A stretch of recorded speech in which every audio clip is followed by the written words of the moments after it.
فخرالدین سیف‌الدینوف عازم دره قنبر است. راه طولانی، ویرانه و پرچنگ و غبار حرکت مردم را در مسیر این دره محدود کرده است. 20 سال پیش شخصانی سلاح بدست پدر فخرالدین را با خویش و تبار و همسایه ها از همین راه به سمت شمال بردند.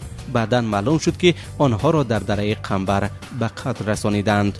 دکنی ماشینا پارتستان شو دستا پوش باستن سوشو لینچا بشکارن لینچا قتی باستن شکارن. از روی روایت مردم محلی در قبرستان دست جمعی دره قنبر تا 800 نفر دفن شده است. بخش عمده آنها مردهای سابق کالخوازی به نام ژدانوف بودند. قتل آنها در آغاز جنگ شهروندی در تیر ماه سال 1992 به وقوع پیوست.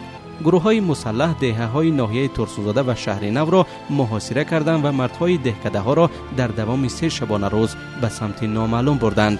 این پیرزن شب 23 نوامبر سال 1992 یک باره 5 فرزند خود را از دست داده است. آن مراست دیده دولو رفته بچه کلمه اوچه گفت که من سگن شدم تا ساعت یکی شود که گفت نزدم جواب دادش نتونستم جون گفتم نتونستم همی اچه گفته زنکان گرید اچه گفت ما رو بردم. در آن شب و روزی به سر و سامانی ها که به گفته مردم سگ صاحبش را نمیافت، گروه های مسلح دست به اذیت ساکنان نواحی مناطق غربی تاجیکستان زدند. هرچند از آن فاجعه 20 سال سپری شده است، اما مردم این محل میگویند گویا دیروز بود که دسته مسلح عباد و رمضان 2 جنگ سالاری نامی این منطقه مردان را توده به سمت دره میبردند و قتل میکردند. به شهادت اهالی آسایشته این مناطق در گروه های جنایتکار اشخاص نامعلوم خیلی زیاد بود و گفته میشد که مردم را همانها قتل میکنند. این 2 جنگ سالار در سالهای بعدی یا کشته شدند یا در کشور دیگر پناه بردند. مقامات انتظامی نیز موردهای قتل مردم را از طرف این 2 جنگ سالار تا به آخر تحقیق نکردند. هیچ که واقعا اگه در میگم هیچ که جزرم نده، هیچ کار نکرده. هیچ کم نمیدونه که کیه. یکی میدونه نه؟ خیلی ممکن میدونه مردم چون نمیدونه مردم همه میدونه. حالا تنها در ناحیه ترسونزاده نه کمتر از 6 قبر دست جمعی وجود دارد. جنایتکاران به خاطر روی پوش کردن کردار خویش از اکسکواتور و بولدوزرها نیز استفاده بردند. مزار شهیدان در دهه‌ای به نام آخوند بابایف جایگیر است. این یگانه قبر دست جمعی است که شماره دفن شدگان با نام و نسبشان دقیق شده است. اما نسبت گروه‌های دیگر تا حال معلومات دسترس نشده است. ساکنان این نواحی میگویند که در قبرها از 100 تا 1000 نفر دفن کرده شده است.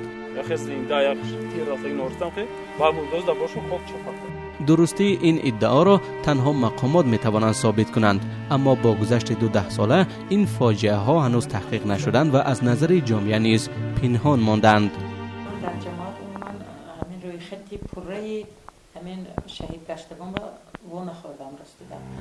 با آنکه مقامات انتظامی در طول سالهای بعد جنگ صدها مسلح قانونی و غیر قانونی را از بین بردند، ولی در سمت مشخص کردن تعداد حقیقی قربانیان جنگ زیاد تلاش نکردند. حکومت در هر مورد رقم‌های گوناگون را پیش می آورد. در یک مورد تا 100,000، در دیگر مورد تا 170,000. اما تا حال آمار وجود ندارد که درستی این ارقام را تصدیق کند. نمایندگان سابق مخالفین تاجیک پیشنهاد می‌نمایند که برای نسل‌های آینده و به خاطر تاریخ باید چاره اندیشید و شماره قربانیان را معین کرد. ضرورت تأسیس یک نهاد جمعیتی خالص و ما برای معین کردن دقیقی کار که چی در کدام محدوده این جنگ تحمیلی به ما مشکلات آورد و چی کسانی را تلف داده. جنگ شهروندی از پردردترین جنگ‌های دنیا عنوان می‌شود که با انجام آن طرف‌ها به سازش رسیده از تفسیر و پژوهش موردهای فاجعه بار آن خودداری می‌کنند.